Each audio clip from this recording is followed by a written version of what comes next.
There is no anger in the world. There is anger in people's minds, individual minds. There is no such thing as anger in the world, isn't it? There is anger in you, there is anger in that person, there is anger in this person. Are you right now angry?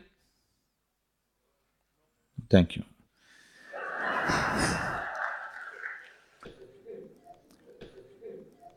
Right now you are not angry, that means there is no anger in this hall right now, isn't it? But you can get angry. You can get angry.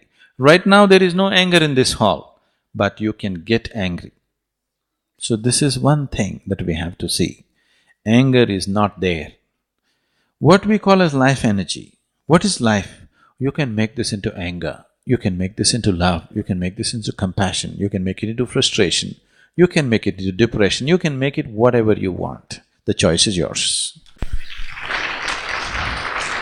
If you had retained the choice, if the choice was really with you, definitely you would have chosen the most pleasant thing, isn't it? Whatever is the most pleasant thing. Generally people are talking about love, joy, blissfulness because people understand this as the most pleasant things in their life. If you had a choice about what to make yourself of right now in this moment, would you choose pleasantness or unpleasantness? Pleasantness, there's no question about that, isn't it? If I ask you, do you want to live in pleasant atmospheres or unpleasant atmospheres? Pleasantness. Do you want to be pleasant in your mind or unpleasant in your mind? Pleasantness. Do you want to be pleasant in your body, unpleasantness in your body? Pleasantness. All you're seeking is just this, please see. You may believe that you're seeking money, property, God, whatever. All that you're seeking is just this. You want to be pleasant in your body, in your mind, in your emotion and in your energies. This is all you're seeking. No, I'm seeking God. No, somebody has told you if you seek God, you will become ecstatic. No, I want to go to heaven. Somebody has told you heaven is a more pleasant place than this one, that's why you want to go there. Or you made a hell out of your life, whichever way. Fundamentally, you are seeking pleasantness, isn't it? Now, this same scientist, because he talked about Emerson using the word Brahma, this scientist tried to look for a word to name the word, to name the chemical which is being received by the cannabis receptors in the brain. He wanted to give a unique name and he studied every scripture on the planet to find an appropriate name. And the most beautiful thing is, no scripture on the planet, except from India, ever talks about bliss and ecstasy. Everybody talks about salvation, everybody talks about your sins being washed away, at the most peace. Nobody talks about blissfulness and ecstasy. So, he called this chemical which is produced in the body as Anandamide. You know Ananda? Anandamide. So cannabis receptors are waiting to receive Anandamide. How much Anandamide you produce in this system, that is how blissful you will be. It can't be taken… if you take it in the form of an injection, you will become an addict. But if you generate your own Anandamide, you will be blissful, always. So if you're blissful, would you be angry? No. Anger… life has found expression in the form of anger only because this life is not blissful, isn't it? If this was blissful every moment of its existence, question of anger or controlling anger or putting anger down doesn't even arise within you, isn't it?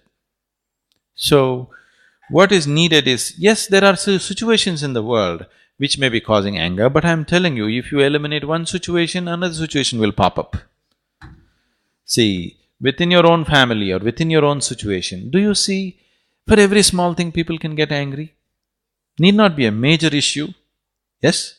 Not a life and death kind of issue. A simple thing in your house can make you angry or somebody else in the family angry, isn't it so? So it is not necessarily by settling all the problems on the planet that we will eliminate anger. First of all, if we teach ways of joyfulness and blissfulness right from childhood, we have not focused on this. As a humanity, we have not focused on making our children joyful. If they're making lot of joyful sounds in the house, Usually adults will go and say, "Shut up." We have not encouraged joy and bliss as a part of our life. If people were more joyful, did you have to talk about controlling anger? It wouldn't come, isn't it? We need religions of joy, we need politics of joy, we need economics of joy.